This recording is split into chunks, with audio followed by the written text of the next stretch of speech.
May hapon day mga boy. Naari tayo available nga aslonong baboy. Nindot, amis, saktos timbang para gusto makasal kana na mga kuan dia, mga dada diha, mga budget diha.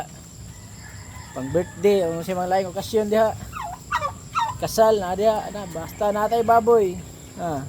Estimated kilos ani 50 to 70 kilos na live weight lang ta, live weight atong sabutan na nato presyo. Pwede ra sad og ari ninyo namo ipaasal adto na mo palit mog uling kamoy palit og lamas, depende ra sa atong sabot. PM lang mo mga boy, basta na mao na tong available nga aslonon. 2 months old pa ni mga boy ha, 2 months old aslonong baboy available. PM lang mo mga boy. May adlaw tanan. God bless.